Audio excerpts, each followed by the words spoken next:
We're going back into the past. We're going to 2004. We're going to use Pro Tools 6.4 as far back as the past that we can go into. Because the Beatles, 60s, we don't have that kind of technology. Here we are in 2019. And we're using technology from 2004, Morty. New track. And, hey, I don't have any microphones plugged into this, so I'm going to open this new track and have it open to whichever thing on the John I didn't use. I think it was 7. I'm going to hit record and mute it. And then I'm going to grab this microphone. It's right next to you. I'm going to use that. And the only reason why I'm using that one is because it's one that I haven't used yet. So its frequency curvature is going to be one that's just hasn't been there yet, and it's going to have its own space in the mix. So, like, there's going to be minimal risk of it interfering with anything else. And, you know, what we're trying to do here is we're trying to recreate a loop that George Harrison made on his own from just fucking around. He's just dicking around on guitar, and then they sped it up and reversed it.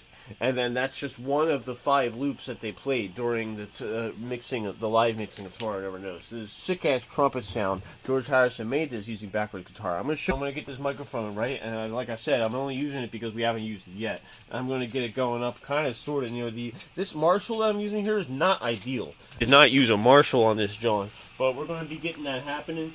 I'm gonna steal this mic cord up on the shit. I'm gonna get that's happening. John, I'm going to get this going up over here. Now, my bone pick, this bone pick, you know, I got tired of plastic picks sounding like the way they do. You hear that clicky sound, right? So you get this bone pick, right? And a little more like music. The clickiness of the pick sounds more like, it has information. I'm going to try we're getting a little bit of the preamp on number 5.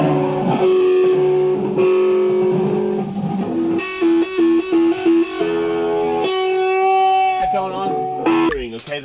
Alright, so we might want to pause it. Take this. I'm gonna. Hey, get back! Where are you going? Get back! Where are you going? So hand, and you're like, hey, buddy, what are you trying to do here? Copy. I'm gonna paste that to these 2 tracks because I just want the mono. I just want that one side. I'm gonna take that and I'm gonna solo it. I'm gonna have to manipulate the volume a little bit. Let's see what happens when we play. I'm gonna reverse it. And then I'm going to go to the pitch shifter, and I'm going to slow it down by an entire octave. And then I'm going to turn that up a little bit.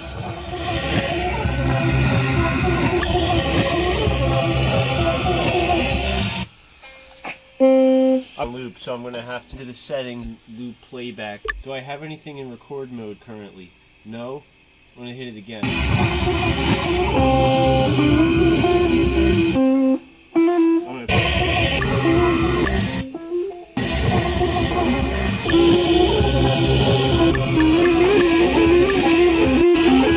I got something that kind of will work. It's going to be workable.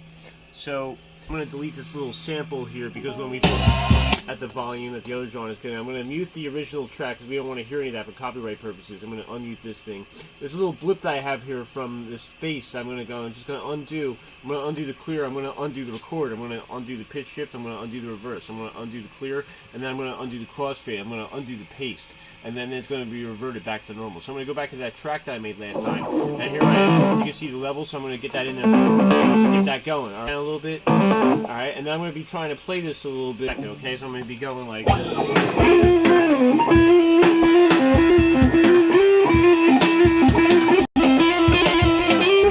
just going to take like a little sample of that part. I'm going to delete everything behind that randomly. I'm taking everything up at this. I'm going to take just this little loop right here. I'm going to hit solo on it. No, but I'm going to reverse it first. We're going to reverse it. I'm going to play that for a second. And then I'm going to pitch shift it up by a whole octave. And here's it one time without the pitch shift. And then here's it with the pitch shift.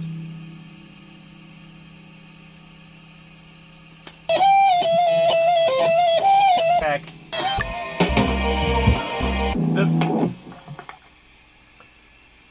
Thank you for watching how to record those sick-ass trumpet parts in Tomorrow Never Knows. That's the best that we could do using the equipment that we had at the time. But, you know, I think this is a pretty close thing that we got for now.